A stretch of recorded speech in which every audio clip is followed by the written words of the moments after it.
페이지에 힘과 힘의 표시에서 우리가 힘이 뭐고 여러 가지 힘, 뭐가 있고 걔네들의 특성이 뭐가 있는 것까지는 알았으니까 우리가 오늘 해야 되는 거 힘의 합성. 우리가 맨날 얘기하는 거 힘이 뭐야? 말해봐. 힘이 물체 운동 운동 상태나 상태 또는 변형시키는 모양을 변화시키는 능력. 됐어. 그러면 여기에 어떤 물체가 있는데요. 딱딱한 물체가 오른쪽으로 10N의 힘을 받고 왼쪽으로 10N의 힘을 받아요. 그러면 얘는 힘을 받은 거야? 안 받은 거야? 우리가 얘기하는 물체의 모양이나 운동 상태를 변화시킬 수 있는 그 능력인 힘을 받았다고 해? 안 받았다고 해? 안 받았다라고 하지. 됐어? 그래서 이렇게 A라는 힘과 B라는 힘이 작용을 하더라도 그 물체에 작용한 모든 힘을 합한 힘, 그걸 합력 또는 다른 말로 뭐? 알짜 힘. 이 알짜 힘이 열릴 때는 물체의 운동 상태 또는 모양이 변할 수 없어. 됐어? 그래서 우리가 얘기하는 이 힘이라고 하는 건 사실은 정확하게 얘기하면 알짜 힘을 얘기한다. 옛날 말로는 내가 합력이라고 한다. 그러면 이 알짜 힘을 어떻게 구할 거야? 물체에 여러 가지 힘이 작용하는데 라는 얘기야. 그래서 이런 식으로 하나의 물체에 하나의 힘만 작용하면 물체가 어느 쪽으로 얼마만큼 움직일지를 예측할 수 있는데 하나의 물체에 여러 개의 힘이 작용하면 그 힘을 합한 하나의 힘만큼 물체의 운동 상태나 모양이 바뀌거든. 그래서 반드시 알짜 힘을 구해야 되거든. 이렇게 물체에 작용하는 모든 힘을 합성한 결과 만들어지는 알짜 힘, 그 알짜 힘을 구하는 방법. 예를 들어 어떤 물체가 오른쪽으로 10N의 힘을 2kg짜리 물체가 받고 있다면 당연히 얘는 오른쪽 방향으로 운동 상태가 바뀔 거야. 단단하다면.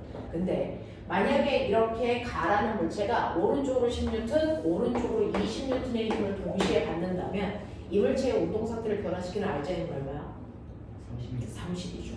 자, 그래서 이렇게 물체 하나의 힘이 아니고 여러 개의 힘이 동시에 작용하면 이 물체의 운동 상태를 변화시키는 하나의 힘을 만드는 과정을 우리는 힘을 합성한다 그러고, 합성한 결과 오른쪽으로 30N의 힘이 작용해요 라고 하는 이 하나의 힘을 우리가 합력 또는 알짜 힘이라고 부를 건데, 이 합력과 알짜 힘을 어떻게 구할 거야? 그 구하는 과정 중에 네가 알고 있어야 되는 첫 번째라고 하는 거지. 이쪽으로 하죠, 이쪽으로. 자, 그 알짜 힘을 구하는 과정 중에 첫 번째, 지금 네가 보고 있는 것처럼 A와 B는 어느 방향으로 작용하는 두 힘의 관계일까? 뭐 이런 얘기 하자. A와 B는 어느 방향으로 작용하는 두 힘의? 그렇죠. 그래서 알짜 힘을 구할게요. 같은 방향으로 작용하는 두 힘의 알짜 힘 어떻게 구해? 라고 하면 같은 방향으로 작용하는 두 알짜 힘은 정말 산술적으로 그냥 이런 식으로 더하시면 알짜 힘이 나와. 그래서 얘는 30N의 힘을 그 원래 두 힘의 방향으로 받고 있어요 라고 얘기하면 된다고요. 그래서 같은 방향일 때 정말 더하면 알짜 힘을 구할 수 있고 그 원래 힘들의 방향으로 그 알짜 힘이 작용한다 라고 생각하면 돼. 그러면서 내가 궁금한 게 있는데 같은 방향이라고 하는 건 두 힘이 이루는 각도가 몇 도라는 얘기야? 0도라는 얘기야. 그래서 0도의 같은 방향일 때 알짜 힘은 이렇게 합성하면 되는 거구나 라고 하면 되는 거고, 두 번째는 이런 식으로 가라고 하는 물체한테요 오른쪽으로 20N의 힘을 왼쪽으로 10N의 힘이 작용하는 두 힘 A, B가 이번엔 이렇게 작용하고 있다고 치자. 됐어. 그러면 두 번째 경우에는 두 힘이 어느 방향으로 작용하고 있니? 180도. 네, 반대방. 이렇게 반대 방향으로 두 힘이 작용하고 있다는 건 180도를 이루고 있다는 얘기고요. 두 힘이 서로 반대 방향으로 작용하고 있을 때요 A 벡터와 B 벡터를 합성해 주세요 라고 얘기하면 실제로 어떻게 하면 된다? 두 개를 빼요. 빼면 되죠. 근데 뺄 때요 방법이 있어요. 항상 뺄 때는 큰 힘에서 작은 힘을 빼는 게 합성하는 방법이다. 그러니 20N의 힘에서 10N의 힘을 빼면 되고 그 결과 합성한 결과는 10N이 될 텐데 그 10N이라는 합성한 결과의 힘은 큰 힘 방향으로 작용합니다. 알겠어? 그래서 이 경우에는 두 물체가 오른쪽 방향으로 10N의 힘을 받는다라고 얘기하시면 되겠지. 되겠어? 자, 그래서 똑같이 10N의 힘과 20N의 힘이 작용하더라도 같은 방향으로 작용하면 합력은 커지지만 반대 방향 작용하면 합력이 크게 작아지겠죠. 되겠어? 자, 그러면서 우리가 느껴야 되는 거, 그렇다면 똑같은 힘이 작용할 때 0도의 각도일 때 두 힘이 이루는 합력의 크기가 제일 크겠구나. 그래서 180도일 때 두 힘이 이루는 합력의 크기가 제일 작겠구나. 그렇다면 두 힘 사이의 각도가 커지면 커질수록 합력의 크기는 뭐해진다? 작아진다. 알겠습니까? 요 얘기죠. 자, 그렇다면 같은 방향 반대 방향을 해결했단 말이야. 그럼 같은 방향도 반대 방향도 아닌 세 번째 비스듬한 방향으로 두 힘이 작용해. 이렇게 비스듬한 방향이라는 건 한 놈은 오른쪽으로 20N, 한 놈은 위쪽으로 10N. 그래서 두 힘이 이루는 각도가요. 같은 방향도 반대 방향도 아닌 비스듬한 방향으로 작용할 때 이 두 힘의 합력 어떻게 구해? 라고 하는 거죠. 비스듬한 방향으로 작용할 때 합력을 구하는 방법은 세 가지가 있어요. 그 중에서 가장 대표적으로 쓰는 게 평행, 사, 변, 형, 법 이거 쓰세요. 이거거든요. 말 그대로요. 여기에 있는 A라는 힘이고 B라는 힘이 있으면 두 힘을 두 변으로 한 평행사변을 그리면 돼. 그러니까 A 끝에다가 B와 평행하게 힘을 그리고요. 이 끝에다가 A와 평행하게 두 힘을 그리면 이 자체가 평행사변이야. 근데 이거 그릴 때 조건이 있어. 어떻게 그려야 되냐면 두 힘의 작용점을 맞춰놓은 상태로 평행사변을 그리는 게 맞아. 그래서 그랬을 때 두 힘의 작용점에서 대각선 방향으로 화살표를 그리면 이게 바로 합성한 힘의 합력 방향이자 이 대각선의 크기가 합력의 크기예요 라고 얘기할 거거든요. 그래서 평행사변형을 그리면 이 대각선의 크기와 방향으로 우리가 합력 방향을 예측할 수 있더라. 그런데 여기가 90도라고 했으니 여기가 10이고 여기가 20이면 합력은 얼마나 온다? 얼마나 오니?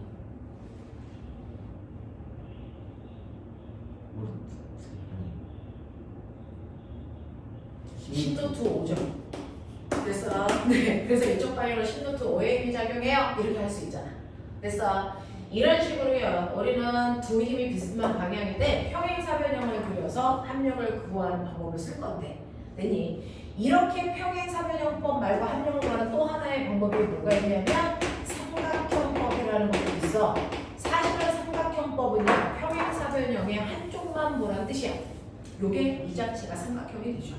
됐어? 근데 삼각형법을 그릴 때는 조건이 평행사변형하고 달라. 아까는 평행사변형 그릴 때는요. 두 힘의 작용점을 맞춰놓은 상태로 평행사변형 그리죠. 근데 삼각형법은요. 보세요.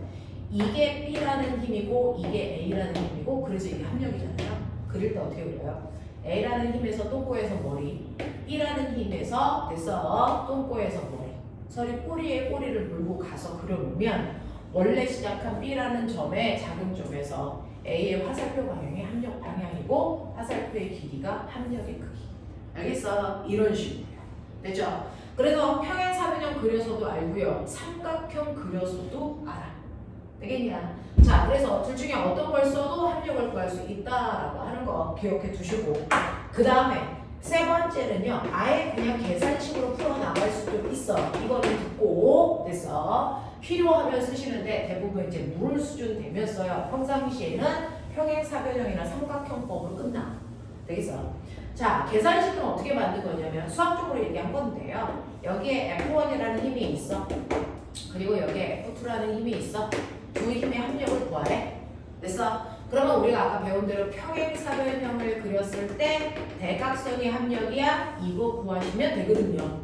근데 이걸 구할 수 있는 방법이 뭐가 있어? 라고 하면 요 각도가 세타라고 한다면 됐어? 이 합력의 끝에서 수선에 발을 내려 연장해. 그러면 어떤 일이 발생하냐면 요 자체가 작은 직각삼각형이자 요게 커다란 직각삼각형이 되고요. 우리가 구하고자 하는 합력은 커다란 직각삼각형의 빗변의 길이가 되겠죠. 맞아? 이거 구하는 과정을 식으로 만들어 놓은 거야. 그 중에서요. 직각삼각형에서 세 면 사이의 관계는 뭐가 있냐면 이렇게 되어 있으면 여기가 A고 여기가 B고 여기가 C면 됐어. 합력에 해당되는 A의 크기는요. 루트 B의 제곱 더하기 C의 제곱 봅시다. 이걸로 만들겠다는 거야. 그렇다면 이 기다란 직각삼각형의 크기를 구하기 위해서는 밑변과 높이의 길이 알아야 되겠지. 이거 알기 위해서 작은 직각삼각형을 쓰는 건데요. 평행사변형이니까 이변의 길이와 이변의 길이는 같을 거다. 이게 F2일 거다. 납득하지. 그리고 요변의 길이가 얼마냐면 평행사변형이니까 이게 세타이면 얘 또한 세타. 그리고 직각삼각형. 그러면 요변의 길이는 보이지? F2 코사인 세타. 아니야? 요변의 길이 보이지? 뭐냐? F2 사인 세타. 보이냐? 요렇게 간다고요. 자, 그렇다면 이제 밖에 있는 커다란 직각삼각형을 보면 요래 되겠지. 납득? 그랬을 때 요 길이가 바로 F1에다가 F2 코사인 세타. 요변의 길이가 F2 됐어. 사인 세타. 그러면 이거를 요 식에다가 집어넣으면 우리가 구하고자 하는 합력의 크기는 루트 되겠냐? 요 길이에 해당되는 게 이게 F1 더하기 F2 코사인 세타의 제곱 되겠지? 더하기 그 다음에 요거에 해당되는 게 이게 F2 사인 세타의 제곱 되겠냐? 이거 풀면 근데 어떻게 되는 거냐면 F1의 제곱 더하기 2F1 F2 코사인 세타 더하기 F2 제곱 코사인 제곱 세타 더하기 F2의 제곱 사인 제곱 세타. 왜냐? 이거를 F2의 제곱으로 묶어버리면 다음 안에가 사인 제곱 세타 더하기 코사인 제곱 세타. 그 값이 얼마? 1. 그렇다면 얘는 얼마 넣니? F2의 제곱만 넣죠. 맞아? 그래서 우리가 구하고자 하는 F라는 크기를 정리한 값이 이게 공식이다. 되지? 하겠지? 이런 식으로요. 됐죠? 그래서 수식으로도 계산할 수 있어요. 이게 합력을 구하는 방법이야. 되겠지? 자, 그러면 이렇게 벡터에서 합력을 이런 식으로 구했을 때 내가 느끼는 건 두 힘 사이에 이루는 각도가 커지면 커질수록 합력은 작아진다. 맞니? 그러면 이렇게 언덕 위에 연락 무거운 물체가 있어서 두 사람이 실로 연결해서 이걸 듣는다고 치자 라는 거지. 이게 뭐 1000뉴턴이야? 그러면 얘를 들어 올리기 위해서 필요한 최소한의 힘 얼마? 1000뉴턴이야. 왜? 등속으로 움직이려면 얘 무게만큼의 힘을 주면 등속으로 움직이겠지. 그러니 내가 얘가 지구가 1000뉴턴의 힘으로 잡아당기니까 여기에 있는 영희가 잡아당기는 힘과 철수가 잡아당기는 힘을 합한 값이 하면 1000뉴턴이면 되잖아. 그럼 들어 올릴 수 있잖아. 네. 그러면 합력은 계속 1000을 유지해야 되는데 그럼 1000이라는 힘을 유지하기 위해서 영희와 철수가 줘야 되는 힘의 크기는 올리면 올릴수록 점점 큰 힘을 줘야 될까? 작은 힘을 줘도 될까? 아니면 같은 힘을 계속 주면 올라갈까? 큰 힘을 줘야 돼요. 점점 큰 힘을 줘야 되죠. 왜요? 두 힘의 합력의 사이의 관계가 커지는 거. 네. 올리면 올릴수록요 둘 실 사이에 이루는 각도가 커지기 때문에 같은 크기의 힘을 주면 합력이 작아지거든요. 그래서 똑같은 크기의 합력을 계속 유지하기 위해서는 각도가 커지기 때문에 점점 힘의 크기를 세게 해줘야 된다. 알겠어? 이런 것들을 우리가 예측할 수 있고, 그 다음에 두 번째는 이런 식으로요 두 힘이 비스듬한 방향으로 작용을 할 때 반드시 평행사변형과 삼각형이나 계산식을 반드시 쓸 필요가 있냐? 대부분 쓰죠. 근데 특별한 경우가 있다는 거죠. 비스듬한 방향일 때 작용하는 특수각이라고 부르는 게 있어. 이 특수각이라고 하는 아이는요 조건이 있어요. 서로 다른 두 힘이 이렇게 작용하고 있는데 여기서 하나의 힘을 F1 또 하나의 힘을 F2라고 할 건데 F1의 크기가 10N이에요. F2의 크기도 10N이에요. 근데 두 힘이 이루는 각도가 120도예요. 이게 정확하게 특수각의 경우거든요. 특수각의 경우는요. 여기서 작용하는 두 힘의 F1과 F2의 크기 반드시 같아야 됩니다. 그래서 10N이든 20N이든 두 힘의 크기 같아야 되고 두 힘이 이루는 사이각이 얼마야? 반드시 120도여야 됩니다. 자, 그렇다면 이 두 힘을 이용해서 평행사변형을 그리면 얘가 평행사변형이자 뭘까요? 마름. 그렇다면 대각선은 정확하게 가운데 방향으로 한 변의 길이와 반드시 어때야 된다? 같아야 된다. 되겠어? 그래서 이 특수각의 조건이 만족된다면 힘은 무조건 두 힘의 정확하게 가운데 방향이고요. 이때 힘의 크기는 한 변의 크기와 반드시 어떻다? 같다.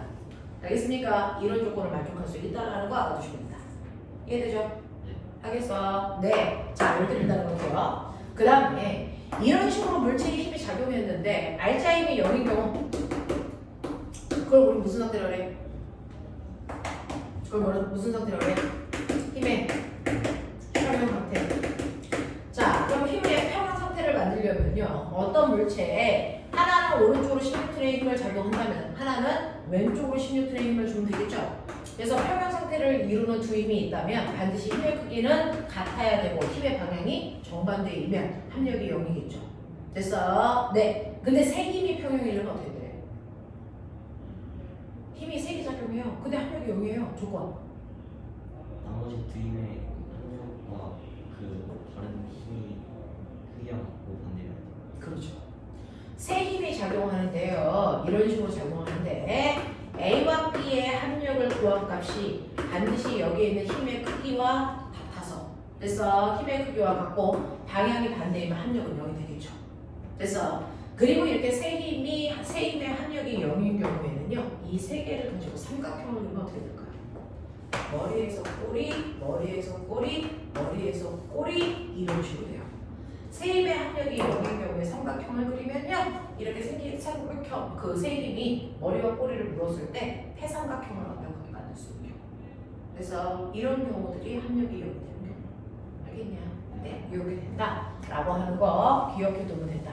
이런 것들이 힘이야. 그리고 힘을 합성하는 과정이야. 됐니? 이게 힘의 특징이야. 자, 그러면 우리가 여기까지 두 주에 걸쳐서 힘이라는 걸 배웠는데 우리가 그동안 힘인 줄 알고는 있는데 그게 힘이 아닌 것도 있어. 또 힘이 아닐 거라고 생각했는데 힘인 것도 있어. 예를 들어 우리가 생각하는 압력이라는 거, 압력은 힘이 아니니? 압력은 힘일까 아닐까? 힘이 이거 힘이야. 단위 면적 딱 누르는 힘. 됐어. 그래서 1제곱미터 안에 작용하는 힘의 크기를 우리가 압력이라고 했던 거거든요. 그래서 그러니 이 압력에다가 면적만 곱하면 그 자체가 뭐가 된다? 힘이 되거든요. 무슨 말인지 알아? 그래서 압력은 누르는 힘이다. 단위 면적보다. 그래서 압력은 그 자체를 힘으로 보면 된다. 1제곱미터 안에 작용하는 힘. 알겠니? 자, 근데 우리가 힘이라고 생각하지만 힘이 아닌 것도 있다. 그게 바로 돌림입니다. 들어본 적 있어? 자, 해볼게. 실제로요. 선생님이 여기에서 문을 뭐 하고 있을까요? 제가 문을 뭐예요? 열다라고 표현하죠. 근데 사실은 이거 문을 여는 게 아니고 문을 회전시키고 있는 중이에요. 맞아. 회전이라고 하는 건 어딘가를 중심으로 해서 물체를 돌린다는 얘기거든요. 그래서 이렇게 물체를 회전시킬 수 있는 능력을 우리 뭐라 그런다? 돌림힘이라고 해요. 됐죠? 그래서 돌림힘을 정의내면 사실은 물체를 회전시킬 수 있는 뭐다? 능력이다. 물체를 회전시킬 수 있는 능력을 돌림힘이라고 하겠다라고 하는 거지. 돌림힘은 물체를 회전시키는 힘이 아니라고요. 그래서 회전시키는 능력이야. 예를 들어 이렇게 벽면에 나무 토막을 나사로 조여놨어. 됐니? 근데 내가 이 나사로부터 일정한 거리 2m만큼 떨어진 곳에 수직 방향으로 누르는 힘을 줄게요. 16N의 힘을. 그래서 줬더니 이 나무 토막이 어떻게 됐냐면 시계 방향 이렇게 회전을 해서 나무 토막이 이렇게 왔어. 알겠어? 그러면 나무 토막이 시계 방향으로 회전한 거죠. 됐어? 그때 작용한 게 뭡니까? 물체를 회전시키는 돌림힘이 작용했어요. 라고 합니다. 이렇게 물체를 회전시킬 수 있는 능력, 돌림힘이라고 하고 그 돌림힘 때문에 물체를 회전하는 건데 그러면 이때 이 경우에 물체에 작용한 돌림힘이 얼마입니까? 라고 할 때 우리 돌림힘을 타우라고 씁니다. 그래서 돌림힘은요 실제로 이동한 게 아니고 회전할 때는 어딘가를 중심축으로 해서 아이가 돌거든요. 그래서 그 중심축으로부터 떨어져 있는 곳까지의 거리에다가 그 지점에 됐어. 네, 그 거리에서 작용하는 90도 방향의 힘. 이 둘의 곱이거든요. 그래서 누르는 힘과 떨어져 있는 거리는 반드시 90도를 이루고 있어야 됩니다. 알겠니? 그러면 예를 들어서 내가 중심으로부터 2m 떨어진 곳에 얼마? 90도 방향으로 16N의 힘을 줬다고 치자. 그렇다면 이 물체의 돌림힘은 얼마입니까? 라고 하면 숫자는 숫자끼리 계산, 단위는 단위끼리 계산해 보시면 20Nm의 돌림힘이 작용했어요. 이것 때문에 물체가 시계 방향으로 회전했어요. 이렇게 얘기하는 거야. 됐어? 그러면 우리가 얘기하는 돌림 힘이라는 게 힘이니? 아니죠. 힘의 단위는 뉴턴이어야 되는데 얘는 뉴턴 미터잖아요. 힘이 아니라고요. 되겠어? 네. 얘는 물체를 회전시킬 수 있는 능력이 힘하고 전혀 상관입니다. 알겠어? 네. 라고 합니다. 이 돌림 힘을 우리가 다른 말로 타우 또는 토크. 그래서 이건 타우라고 있고요. 돌림 힘을 토크라고 불러요. 그래서 자, 그러면 이렇게 물체의 돌림 힘이 작용을 하는데 예를 들어서 똑같이 이렇게 중심축으로 붙어요. 우리가 칠판에 그려놓은 것처럼 나사를 놓고 중심으로부터 2m 떨어져 있는 곳에 10N의 힘을 주는데요. 아까는 수직한 방향으로 10N을 줬는데 저는 이번에는 비스듬한 방향으로 10N의 힘을 줬다라고 칠게요. 예를 들어서 얘는 이 축으로부터 얼마? 30도 각도.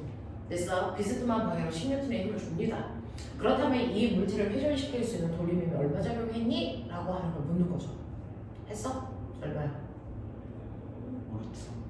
네. 라고 하면요. 실제로요. 여기에서는 비스듬한 방향이니까 얘를 수평의 힘과 수직의 힘으로 나누겠지. 그 중에서 이 수직의 힘이 물체에 됐어? 돌림 힘을 만들어서 작용하겠지. 그랬을 때 여기가 30도니까 여기가 60도겠죠? 그러면 여기는 얼마겠습니까? 10 사인 60. 그러니까 5루트 3 됐니? 그래서 얘는 5 루트 3이라는 힘을 얼마 떨어진 곳에? 2m 떨어진 곳에 작용했어. 맞아? 그러니까 돌림 힘이 얼마? 10 루트 3만큼의 돌림 힘이 작용했다. 이렇게 가는 거. 하겠어? 네. 그래서 물체를 회전시킬 수 있는 능력은 중심축으로부터 떨어져 있는 거리에 수직 방향으로 작용하는 힘이 물체를 회전시킨다. 알겠어? 네, 수평으로 작용하는 힘은 물체를 회전시키지 못한다 라고 하는 거 기억. 이게 바로 물체를 회전시킬 수 있는 능력인데요. 이렇게 물체를 회전시킬 수 있는 능력인 돌림 힘을 이용한 게 뭐가 있냐면 바로 인간들이 사용하는 도구가 있어. 옛날에 중학교 때 도구가 한 일 배웠거든요. 요즘에는 교과서 개편되면서 안 배우면 우리가 모르는 상황이 된 건데 이 부분을 보시면 우리가 사용하는 도구 중에서 가장 넓게 사용하는 대표적인 도구가 뭐가 있냐면 지뢰 도구가 있습니다. 지뢰. 지뢰 중에서 우리가 가장 어렸을 때부터 사용했던 게 뭐가 있냐면 시소가 지뢰고죠. 맞아? 시소 자체가 지뢰야.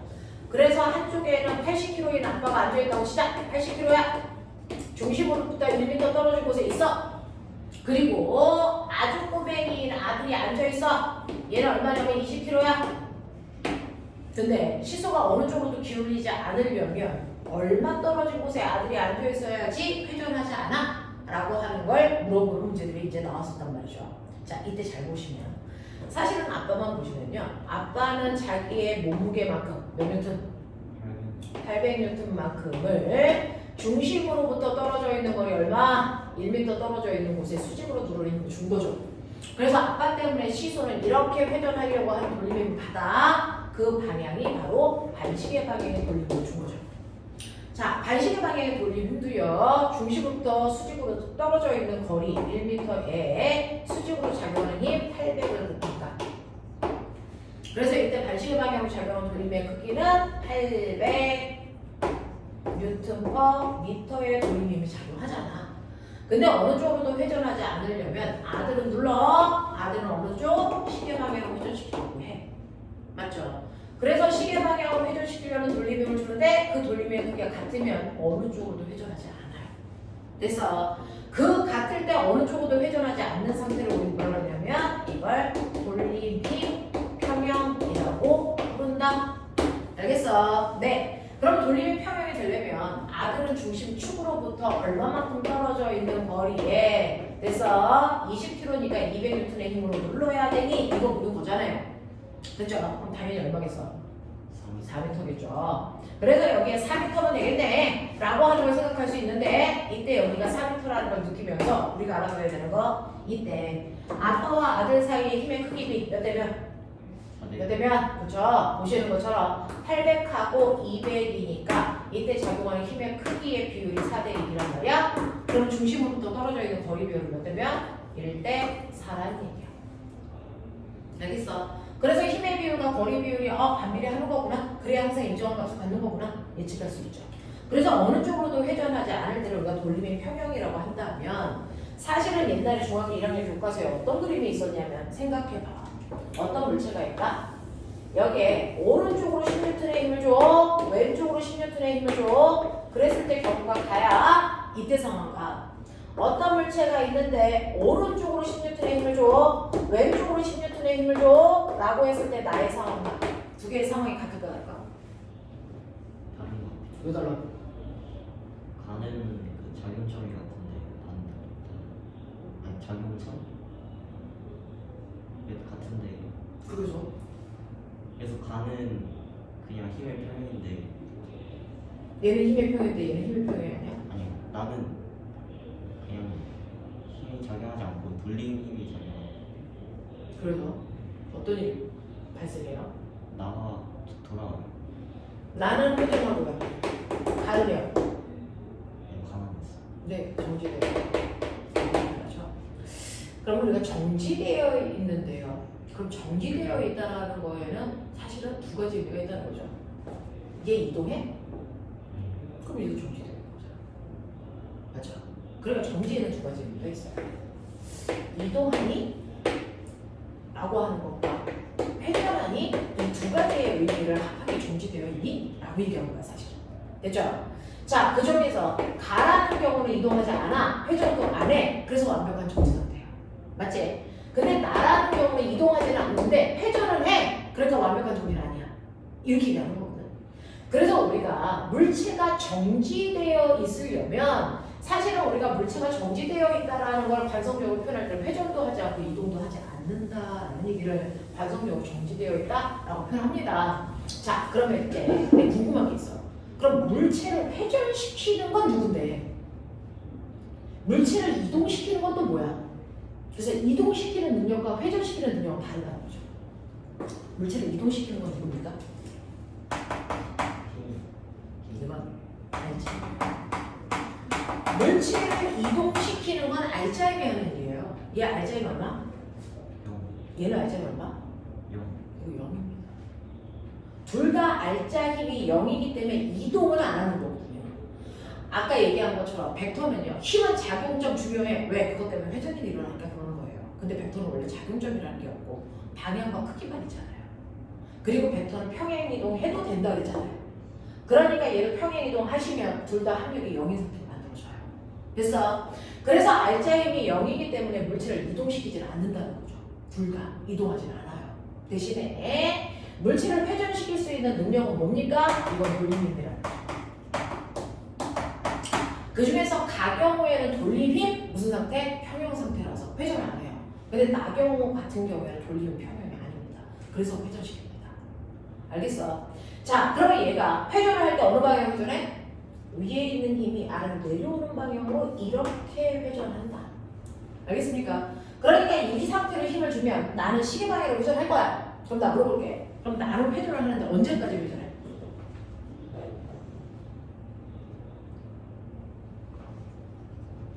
언제까지 회전합니까? 이렇게 되어 있는 물체가 있는데 네가 보시는 것처럼 이런 물체가 있는데 한쪽은 이쪽으로 한쪽은 이쪽으로 잡아당길 거 아니야? 그럼 얘가 이제 이렇게 회전을 하겠지. 언제까지 회전하냐? 딱 90도 정도까지. 두 힘이 돼서 두 힘의 높이가 같아질 때까지만 회전했다가 두 힘의 높이가 같아지면 더 이상 회전하지 않죠. 됐어. 그래서 어느 정도까지만 회전하다가 회전을 멈출 텐데 그 회전하다가 멈추는 그 순간이 얘를 돌린 평형이 되는 순간이야. 무슨 말인지 알겠어? 그랬을 때 회전 방향은 위에 있는 힘이 아래로 내려오는 방향으로 회전할 거다. 되겠어? 네. 그러면 우리가 다시 정립할 필요가 있구나. 물체가 어느 쪽으로 움직이지 않고 정지되어 있다라는 얘기는 사실은 힘의 평형 상태가 유지돼야 된다. 그래야 이동하지 않는다. 그래서 이동하지 않게 힘의 평형 상태를 가지고 있을 때 물체는 정지되어 있을 수 있고, 두 번째는 물체가 회전도 하지 않아야 된다. 다시 말해서 돌림이 평형 상태를 유지해야 된다. 그래서 이 둘을 동시에 만족해야만 물체가 어느 쪽으로도 움직이지 않게 되는 거다. 자, 그럼 이 둘을 동시에 만족하는 참다운 정지 상태를 우리 뭐라고 하는 거다? 역학적 평형 상태라고 한다. 이해하겠냐? 물체가 어느 쪽으로도 이동하지 않아요. 움직이지도 않고 회전하지도 않아요. 라고 하는 걸 그래서 간단하게 표현한 물체는 역학적 평형 상태일 때만 정지. 알겠어? 역학적 평형 상태가 아니면 물체는 이동하거나 회전할 수 있다. 무슨 말인지 알겠어? 네. 질문. 여기까지 돼. 자, 그러면 이런 식으로 물체의 완벽한 정지라는 건 역학적 평형 상태를 얘기하는데 그 중에서 우리가 흔히 쓰고 있는 지뢰라고 하는 아이는요. 대표적으로 어떤 구조냐면 이렇게 되어 있는 구조. 그래서 한쪽에다가는 물체를 이렇게 올려놔요. 열나 무거운 물체를 놓겠죠. 자, 그래서 지뢰가 이렇게 되어 있으면 자, 짧은 쪽에다가 어마어마하게 무거운 물체를 올려놓습니다. 그리고 반대편에 중심으로부터 멀리 떨어져 있는 곳에 힘을 줘서 물체를 들어 올리는 게 지뢰겠죠. 됐어? 자, 그랬을 때 우리는 쉽게 지뢰에 3요소가 있다 이렇게 얘기해요. 그 중에서 물체를 올려놓는 지점을 우리가 뭐라 그러냐면 작용점, 그리고 받침대가 있는 지점을 뭐 받침점, 그리고 내가 힘을 주는 지점을 뭐라 그럴 거냐면 힘점이라고 불러서 이 세 가지가 바로 지뢰의 3요소다 이렇게 표현합니다. 됐어? 그래서 이 모양이 이러지 않아도 세 가지 요소만 구성되어 있으면 지뢰라고 불러. 됐어? 그래서 이렇게 생기지 않았지만 지뢰인 아이가 누가 있냐면 대표적으로 얘가 지뢰래. 이게 뭐냐? 뭐하는 짓이야? 누가 봐도 가위야. 어디서 유레카야 새끼야? 누가 봐도 가위야. 자, 여기가 무슨 점? 힘점. 힘점. 이게 무슨 점? 받침점. 그렇지. 여기가 무슨 점? 잘. 그렇지. 지뢰가 서면서 보이지? 이게 지뢰야. 알겠어? 지뢰를 이용해서 만든 도구란 말이죠. 자, 그러면 이런 식으로 지뢰를 이용해서 만든 가위 같은 아이도 지뢰 구조를 가지고 있어. 그 구조를 가지고 있다는 건 세 가지 요소를 가지고 있으면 되는데 그 중에서 받침점으로부터 1m 떨어진 곳에 200N짜리 물체를 놨어. 그러면 내가 5m 떨어진 이곳에 몇 뉴턴의 힘으로 누르면 얘를 들어 올릴 수 있을까? 40m. 그렇죠. 40N의 힘으로 누르면 시계 방향의 돌림이가 반시계 방향의 돌림이 평형 상태가 되면서 등속도로 쭉 올라갈 수 있단 말이죠. 그래서 최소한 40N의 힘을 주면 물체를 회전시킬 수 있어. 그럼 40N의 힘을 줘서 얘를 들어 올렸어. 그래서 어떻게 돼? 상황이 이렇게 바뀌었다고 치자. 가능하죠. 그랬을 때 얘가 올라간 높이가 만약에 2m라면 얘가 내려간 높이가 얼마일까? 10m. 왜? 10m. 왜냐면 이 자체가 닮음이죠. 여기에 있는 삼각형과 여기에 있는 삼각형이 서로 닮음이라서. 그래서 이 길이비가 1:5니까 이 길이비도 1:5가 아닐 수가 없다라는 거죠. 자, 근데 이 상황을 잘 보면 어떤 물체에다가 힘을 줘서 힘을 준 방향으로 물체를 이동시켰어? 나 뭐 한 거야? 뭐 한 거야? 물체에다가 힘을 줘서 힘을 준 방향으로 이동시켰습니다. 결국은 뭐였습니까? 이랬습니다. 이거죠. 자, 물체 입장에서는요. 몇 뉴턴의 힘을 받을 거예요? 지구가 얘를 200N의 힘으로 누르니까 200N의 힘을 받았겠죠. 올라가려면. 그래서 200N의 힘으로 몇 미터 올라갔니? 2m 올라갔으니까 물체가 받은 힘이 얼마입니까? 400kg.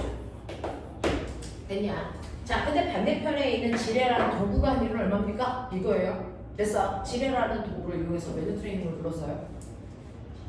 40N의 힘으로 몇 미터 눌렀어요? 10m. 그러면 한 일 얼마입니까? 400kg. 자, 그래서 도구가 없을 때 물체를 직접 들어 올릴 때는 내가 200N의 힘을 줘서 2m 들어 올려야 물체가 올라갑니다. 근데 도구라는 걸 사용하니까 좀 다른 일이 일어났어. 그래서 도구를 사용하면 어떤 변화가 있는지 봐. 도구를 사용하니까 200N의 힘으로 들어야 되는 걸 겨우 40N의 힘만으로 들어 올렸네. 힘을 몇 분의 1로 줄인 거야? 5분의 1을 줄였어요. 그래서 도구를 사용하는 목적에 가장 중요한 건 도구는 힘의 이득이 있다. 대부분 이 원리를 이용하려고 도구를 사용해요. 자, 그래서 힘을 5분의 1로 줄이는 걸 힘의 이득을 받다라고 표현합니다. 그래서 근데 문제는 힘을 5배로 줄였는데 어떤 일이 발생해? 직접 들어 올릴 때보다 이동해야 되는 거니까 몇 배 커지니? 5배 커지죠. 그러니까 직접 드는 것보다 움직여야 되는 거는 훨씬 늘어나. 자, 그래서 두 번째, 도구를 사용하면 거리에 뭘 본다? 손해를 봅니다. 이렇게 표현합니다. 그래서 5배 더 많이 이동시켜야 됩니다. 근데 이 5분의 1과 5는 우연일까? 절대 아니에요. 만약에 어떤 도구를 사용했을 때 힘의 크기를 5분의 1이 아니고 10분의 1로 줄일 수 있다면 그 도구를 이용해서 물체를 들어올릴 때 이동해야 되는 거리는 몇 배? 10배 많이 돼요. 그래서 그러면 어떤 일이 발생을 하냐면 도구를 사용했을 때 한 일과 도구를 사용하지 않았을 때 한 일의 양 어떻습니까? 변화할 수 없죠. 그래서 도구를 사용하나 사용하지 않으나 일에는 이득이 없습니다. 왜? 5분의 1 곱하기 5는 1이니까 10분의 1 곱하기 10은 1이니까 알겠습니까? 자, 그래서 도구를 사용하면 힘의 크기는 줄일 수 있으나 힘의 크기가 준 만큼 거리에 손해를 보기 때문에 한 일의 양에는 변화가 없다?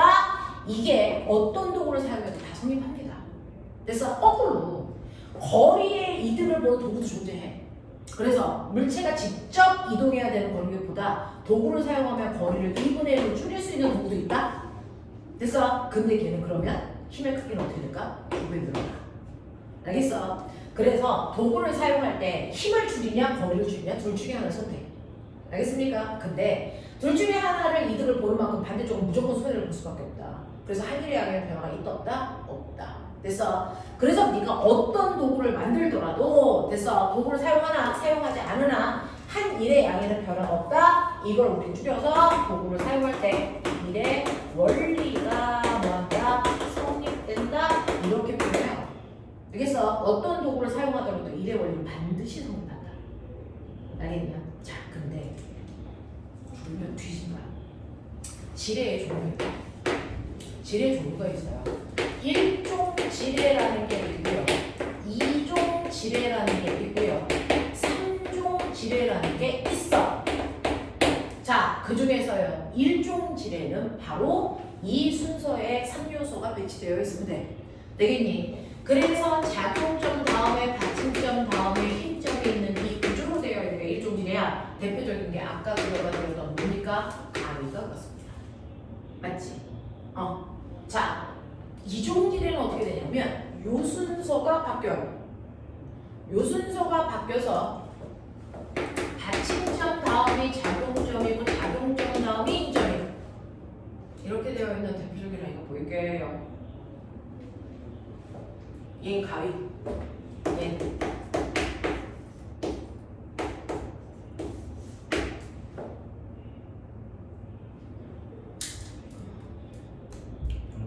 병따개, 딩동댕. 자, 병따개. 병 이렇게 있어. 너처럼 그림 못 맞추는 게 처음 봤어. 누가 봐도 병따개야. 자, 이렇게 되어 있어. 이렇게 되어 있어. 이렇게 되어 있다고요. 그래서 여기를 누르고 이 뚜껑을 들어 올리죠. 여기를 이제 힘을 주고. 자, 그랬을 때 여기가 무슨 점? 맞아요. 여기 받침점, 여기가 작용점, 여기가 힘점, 여기서 여기까지 거리가 1, 여기서부터 여기까지의 거리가 3 이렇게 된다고 치자. 이 뚜껑을 들어 올릴 때 400이라는 힘이 필요하다고 치자. 그럼 내가 여기서 줘야 되는 힘의 크기 얼마일까요?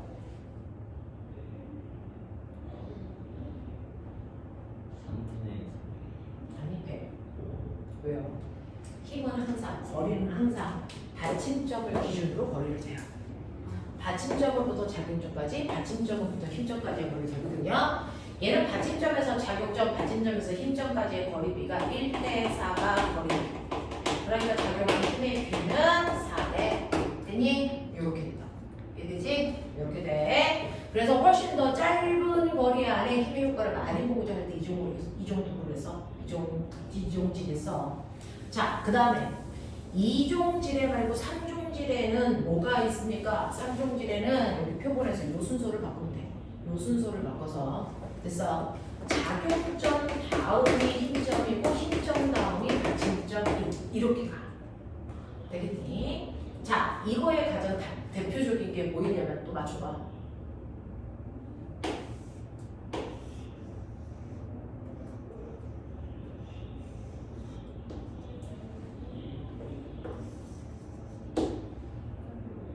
야! 너 미친지 않고서야! 뭐야! 아 낚싯대. 낚싯대! 딩동댕! 바보야! 맞지? 네. 어.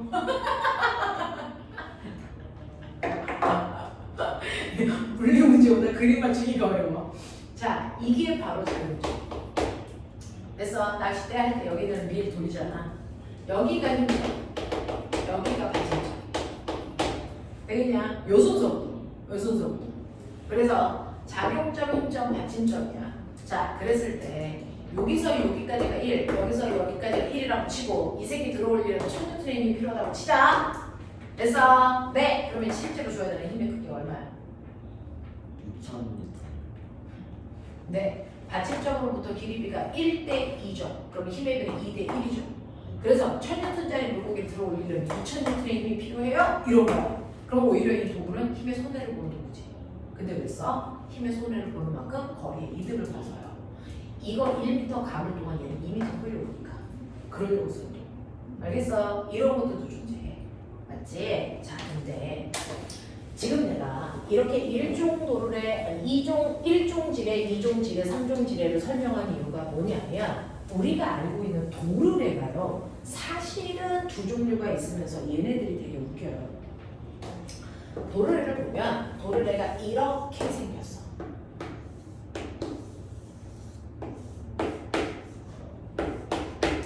백뉴턴이 1m 들어 올릴 거야. 그래서 그럼 여기 몇 뉴턴이 줘야 돼? 100뉴턴의 힘을 주면 이 도르래가 뱅글뱅글 돌아가면서 물체가 올라가고 실을 내려가고. 그치? 그래서 얘는 뱅글뱅글 돌아요. 그래서 도르래. 근데 이렇게 생겼어. 여기에 물체 이렇게 매달았어. 100뉴턴이야. 이거 1m 들어 올릴 거야. 나 여기 힘 얼마 줘야 돼? 50N. 맞아요. 자, 얘는요. 이 실을 잡아당기면 얘 돌아서 도르래인데 돌면서 물체가 올라가더라도 도르래의 높낮이는 변화가 없어. 그 높이에 고정되어 있는 도르래. 맞지? 근데 두 번째는 얘는요. 이 실을 잡아당기면 도르래가 돕니다. 도르래가 돌면서 물체 올라가, 도르래 같이 올라가. 그래서 도르래의 높낮이가 움직여. 그래서 얘를 우리가 뭐라 그래? 움직, 도르래. 납득하냐? 그래서 도르래의 종류가 두 종류가 있어. 자, 이렇게 도르래의 종류가 두 종류가 있는데 그 중에서 고정 도르래는 100뉴턴이라는 물체를 들어 올릴 때 100만큼의 힘 줘야 돼. 힘의 이득 봤어? 못 봤어? 못 봤어. 이 물체를 1m 들어 올릴 거야. 몇 미터 내리면 돼? 1m 내리면 돼. 그럼 거리의 손해 봤어? 못 봤어? 못 봤어. 원래 도구는요. 힘의 이득이든 거리의 이득이든 둘 중에 하나의 이득을 보려고 쓰는 거잖아. 근데 얘는 힘의 이득도 거리의 이득도 못 봐. 그런 고정 도르래를 지구상에서 제일 많이 써. 지금도. 왜 그럴까? 방향을 바꿔줘. 그렇죠. 힘의 방향을 전환시키기 위해서예요. 됐어? 네. 자, 근데 얘는요. 100뉴턴의 물체를 들어 올리려면 네가 아까 얘기한 것처럼 50뉴턴의 힘만 주면 되지. 그러니까 얘는 힘의 이득을 보려고 쓰는 도구야. 그래서 1m 들어 올리려면 내가 이걸 잡아당겨야 되는 거리는 얼마일까? 50cm. 죽여버려. 힘이 2분의 1로 줄었지. 그럼 거리는 2분의 1 올라가지. 그러니까 얼마? 2m 당겨야지. 그러면 얘 할 일 얼마? 100줄. 얘 할 일 얼마? 100줄. 미래는 어떤 도구를 써도 이득이 존재할 수 없잖아. 됐어? 그러면 이 도르래를 쓰면, 움직 도르래를 쓰면 고정 도르래와 다르게 힘의 이득을 본단 말이야. 그렇다면 두 개가 뭔가 다르겠지. 결과가 다르게 나오니까. 그럼 고정 도르래와 움직 도르래의 힘의 이득 유무가 다른 이유가 뭘까? 왜 얘는 힘의 이득을 못 보는데 얘는 힘의 이득을 볼 수 있어? 도대체 뭔 차이야? 이런 것들 자주 쓰는 거야. 뭔 차이가?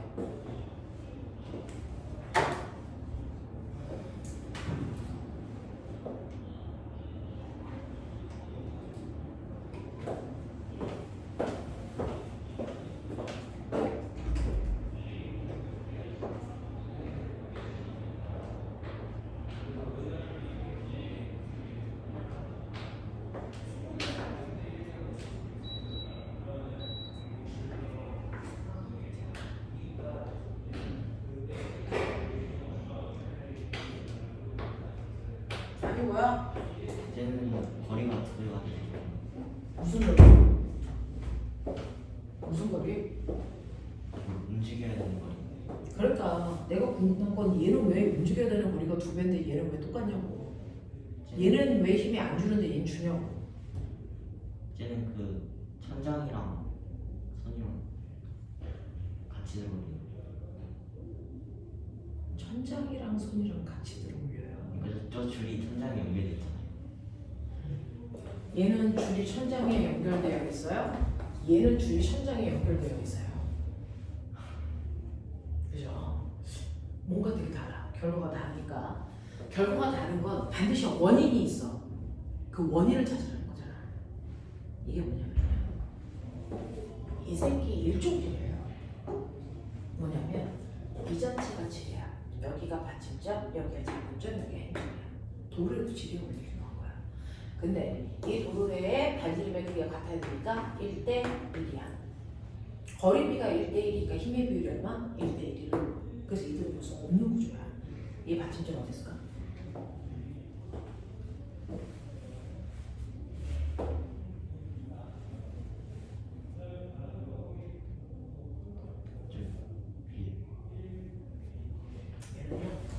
이거 이렇게 잡아놨는데 사실은 받침점이라는 건 회전축이잖아. 돌아갈 때 어딘가를 중심으로 회전해. 얘는 여길 중심으로 회전했던 거야. 얘는 어딜 중심으로 얘가 회전을 하냐면 여길 중심으로 회전해요. 20. 그래서 이거 잡아당겨보면 이 도르래가 여기에 이렇게 기대서 올라가요. 이렇게. 맞아요? 여기가 받침축이야. 그러면 여기가 받침축이면 봤을 때 보시는 것처럼 받침점, 작용점, 힘점수 맞냐? 그래서 길이비가 1대 2야. 그래서 힘의 비가 2대 1이었던 거야. 전혀 다르지. 이런 거 쓸 거야. 자, 소수의 수업 이런 거 써요. 애들. 너무 뻔해 보이지만 그게 우리가 알 수 있지. 아는 게 아니거든요. 그래서 고정도로는 1종질의 원리를 이용하고 엄지도로는 2종질의 원리를 이용하고 예. 그래서 힘의 이득 유무가 달라. 어떻겠지? 오케이. 반대쪽 봐.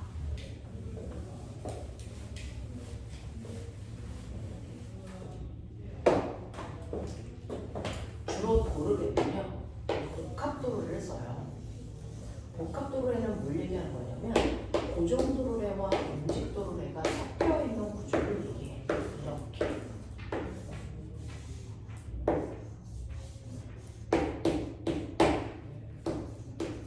이렇게 되어 있다. 다시.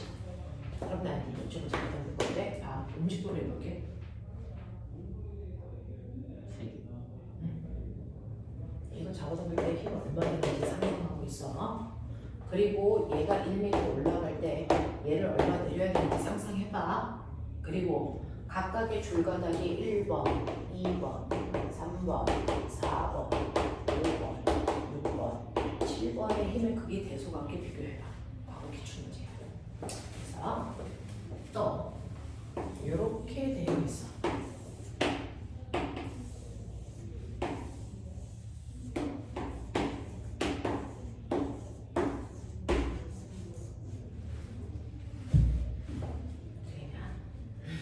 움직도로에 몇 개 있어? 3개. 그렇지. 움직도로에 3개, 3개. 이제 물질 잡아당길 때 힘이 얼마 들어? 이 길이 얼마야? 이 얘는 그리고 요실 가닥의 힘의 크기, 요실 가닥, 요실 가닥, 요실 가닥에 작용한 힘의 크기가 얼마야? 대소관계 비교. 이런 문제였어. 해? 도르래의 무게는 넣는 거죠. 무시해보자. 그리고 나서 죽게 나오게 나중에. 힘은 8분의 1로 줄고 길이가 8배로 늘. 얘는 힘이 8분의 1 준다. 맞아. 그러면 기분이 8배 늘어나. 됐어? 얘는 걔도 똑같은 것 같아요. 똑같은 거 같죠? 전혀 달라요. 진짜요.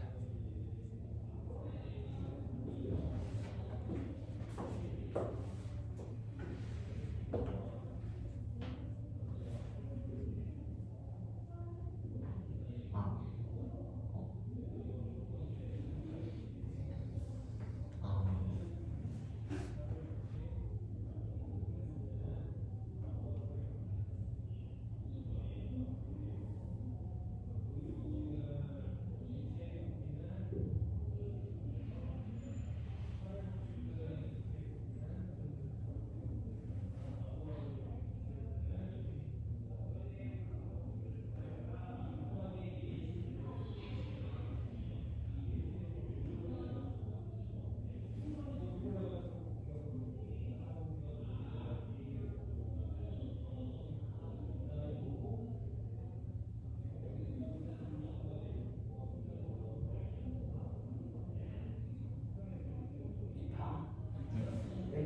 실가당 몇 개? 저 벽에 붙어있는 조그만 실은 무시. 7개. 이 실이 한 가닥이야. 네. 이 실가닥이 한 가닥이야. 네. 맞아? 네. 그러면 하나의 실이 팽팽하게 잡아당겨져 있을 때 각각의 실이 부위마다 작용하는 힘의 크기 무조건 어때야 돼? 같아요. 그렇지. 그러니까 1번부터 10번까지 다 똑같은 거야. 얘들 이 실가닥 몇 개냐? 3개. 맞아. 그러니까 쟤는 A, B, C의 힘의 크기가 다를 수 있지. 그래서 요 실가닥 하나, 요 실가닥 하나, 요 실가닥 하나가 독립된 구조야. 납득? 이 힘의 크기가 다를 수 있어. 달라. 자, 이때요. 힘의 합력 한 점을 봐요. 힘의 합력 얼마나? 얘를 등속으로 움직인다고 친다면 다 등속 한 0이야. 그치? 그럼 아래쪽으로 잡아당기는 힘의 크기가 얼마? 480. 그럼 위쪽으로 잡아당기는 모든 힘을 합하면 480. 그럼 위쪽으로 잡아당기는 힘이 여기에 몇 개 걸려있어? 자, 하나, 둘, 셋, 넷, 다, 여섯 개. 힘의 크기 다 똑같고, 맞지? 그러니까 얘네들의 힘의 크기는 다 똑같은데 6개의 손이 한꺼번에 잡아당기는 거거든. 그러니까 6의 9가 480이야. 그러니 힘이 얼마야? 80. 그래서 힘의 크기는 6분의 1을 줄여. 그러면 잡아당겨야 되는 거리는 몇 배? 6배 늘어나지. 이런 느낌이야. 근데 얘 봐. 얘 납득되냐? 요즘을 봐. 등속 움직임도 쳐봐. 잡아당기는 얼마? 480. 그럼 위로 잡아당기는 얼마? 480. 근데 여기를 보면 여기에 실가닥 몇 개 들어있어? 2개. 합력이 0이 돼야 되니까 얘 얼마? 240. 맞아요. 이 느낌이야. 그러면 이 도르의 입장에서는 이 실이 아래로 240을 잡아줘요. 그러면 요 두 가닥이 240을 만들어야 돼. 그럼 이거 하나가 얼마야? 120. 그러면 요 실가닥이 얘를 잡아당겨. 그럼 이거 얼마야? 60. 그래서 이게 60이야. 그럼 이 힘은 몇 번이나 줘야 돼? 이런 느낌이야. 납득해? 네. 이렇게 가는 거야. 되겠지? 만약에 여기에 도르의 무게가 20이 있다. 이 실의 입장에서는 얼마를 들어야 되냐면 500을 들어야 돼. 맞지? 그럼 이거 250, 250. 됐어? 이 경우에는 얘까지를 하면서 270. 그거를 절반. 135, 135. 그러면 여기는 155, 절반. 이렇게 들어가.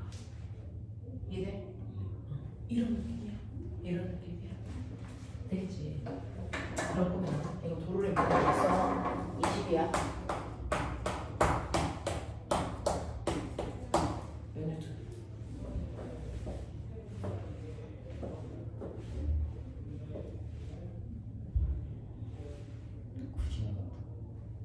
응? 90.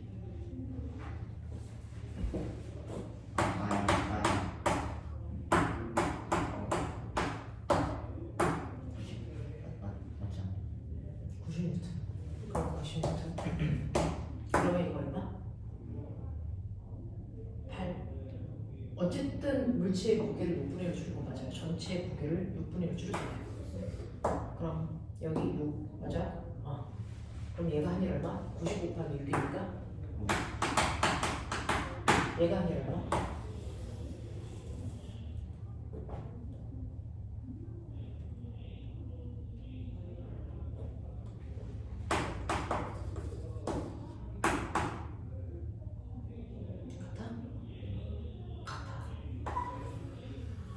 이게 우리가 성립돼야 되니까.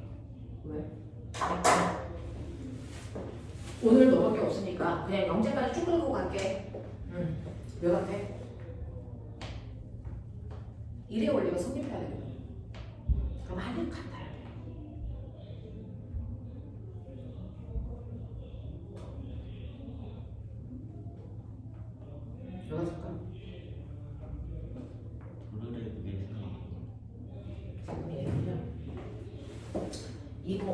540이라는 일은 물체를 1m 들어 올리고 도구를 1m 들어 올리는 일을 합해서 한 일이 540이야.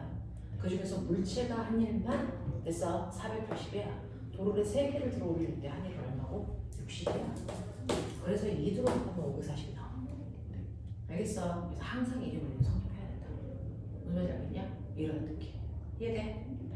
이런 거.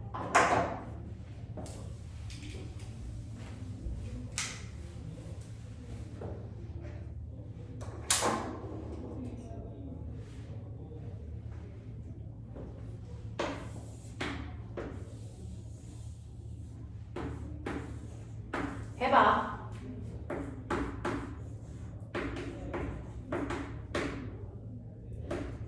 도를 무시. 무시.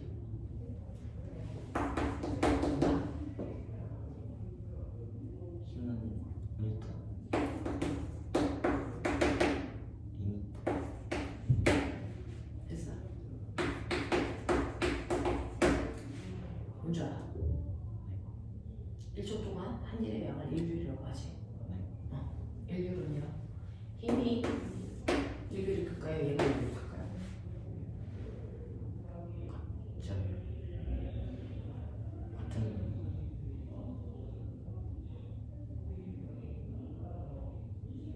얘 일률 얼마? 만약에 이게 1초 동안 올라갔어요. 그러면 일률은 10와트. 그치? 자, 얘 일률 얼마? 10와트. 네. 얘도 1초 동안에 같은 일을 했으니까 일률 같겠죠? 그러면 얘 속력은 얘 속력 얼마? 속력은 같아요. 맞아요? 네, 같은 시간 동안 움직이는 거는 다르니까. 알겠지? 그러면 얘는 가속도는? 가속도요.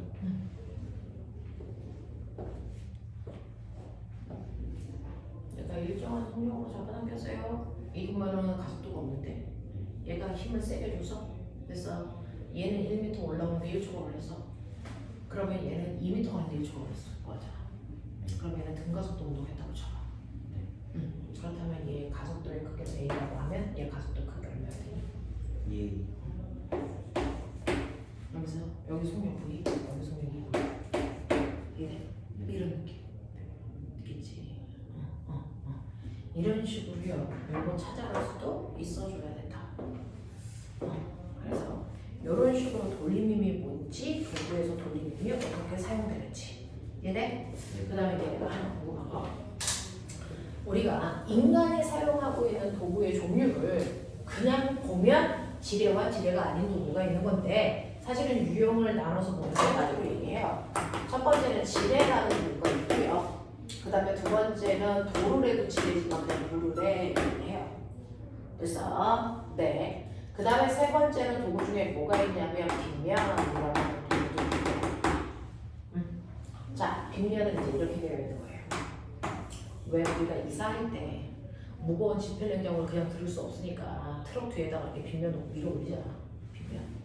자, 그랬을 때요. 이 빗면을 이용해서 물체를 들어 올린다. 그래서 여기에 100N짜리 물체가 있고 이게 1m고 이게 4m라고 치자. 그러면 이거 밀 때 얼마의 힘이 들까? 이거를 밀어 올리기 위한 최소한의 힘. 마찰 없어. 25는 25N. 됐어? 왜? 거리가 4배로 늘었으니까. 힘의 크기는 4분의 1로 줄여야 되겠지. 그쵸? 네. 맞아. 그래서 25N의 힘으로 들어 올려요 라고 얘기를 하는 건데 이때 여기서의 원리는 뭐냐면 사실은 100N짜리 물체를 직접 들어 올려서 여기다 올리나 100N짜리 물체를 빗면을 이용해서 여기에 들어 올리나 한일의 양은 어떨 때? 같으니까 한 거예요. 그래서 빗면에서 밀을 때 필요한 힘 빗면의 길이 빗면의 높이 물체의 무게 이런 관계가 있거든요. 그러니까 들어 올리는 일은 무게에다가 높이를 곱해값이고 그래서 밀어 올리는 일은 힘에다가 높이와 거리를 곱해값이고 그래서 물체를 밀 때 드는 힘은 되니 무게 곱하기 빗면분의 높이 맞아? 근데 보면은 빗면분의 높이 사인 코사인 쌀. 그래서 이것을 하라고 하면 사실은 이건 뭘 얘기하냐면 W 사인 세타 값을 얘기해. 됐어. 근데 W가 무게지? MG. 맞지? 싹 내려갔을 때. 네. 이게 뭔지 알지? 원래 물체를 이렇게 보면 됐죠? 물체는 아래쪽으로 내려가려는 경사력을 갖는다. 그러니까 물체를 밀어 올리려면 최소한의 힘 됐어. 밑으로 잡아당기니까 같은 크기의 힘을 줘야 되죠. 그래서 우리가 MG 쌍내려가 세타 이걸 힘구하는 거죠. 그 얘기 한 거야. 이해하겠어? 네. 그 다음에 하나 더. 빗면이 있어. 같은 높이지만 빗면의 경사가 달라, 그치? A 빗면, B 빗면, C 빗면 이렇게 됐다고 치자. 여기에 같은 물체를 놓고 밀어 올리는 일을 할 거야. 힘이 가장 적게 드는 빗면. A. 한일의 양이 제일 많은 빗면. 그건 똑같아요. 네, 한일의 양은 다 똑같죠. 됐어? 그럼 이제 여기에서 어떤 지점에 애매한 물체가 있어? 자, 그러면 이 물체를 마찰이 없습니다. 자, 얘를 뚝 떨어뜨릴 수도 있죠. 이빗면을 타고 내려갈 수도 있죠.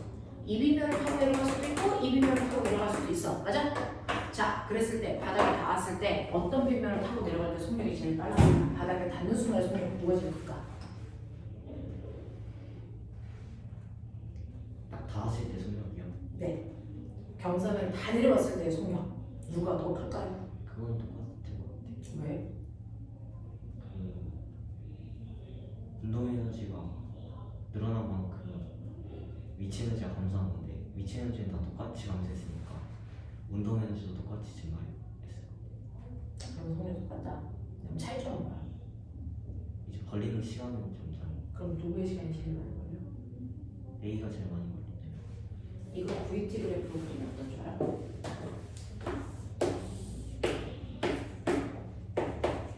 경사면을 내려올 때 가속도가 기울이잖아. 가속도는 mg 사인 세타가 알자힘이니 그 알자힘을 질량으로 나눈 값이 가속도이겠지. 그래서 언제나 경사면에서의 가속도는 g 사인 세타라고 했잖아. 그랬을 때 경사면의 각도가 얘가 제일 크니까 기울기가 제일 커. 이거 그치? 그랬을 때 11면을 타고 내려왔을 때 가속도가 커서 여기서 V의 속도로 내려오는데 이 길이가 뭐 짧으니까 여기 C 이만큼의 길이 그치? 근데 여기에 내려오려면 같은 속력이었는데 기울기가 작잖니? 가속도가 작잖니? 그래서 가속도가 작지만 같은 속력이 되기 위해서는 훨씬 더 많은 시간이 필요하겠지. 그래서 시간에 대한 얘기까지도 끌고 갈 수 있어. 이런 식으로. 이게 C비면, 이게 B비면, 이게 A비면. 알겠냐? 네. 이해해? 이런 느낌. 그래서 도구를 이용해서 해줄 수 있는 얘기들은 다 했다. 이해되냐? 네. 오케이. 정리해요. 자, 하자. 자, 이제 여기 치게 5분만 문제 풀게요. 어디부터 가면 돼? 너 지금 28페이지 11번까지는 완결된 거야? 안 푼 문제 없어? 틀린 거 아직 안 고치면 고쳐봐. 고치면서 쭉쭉 넘겨.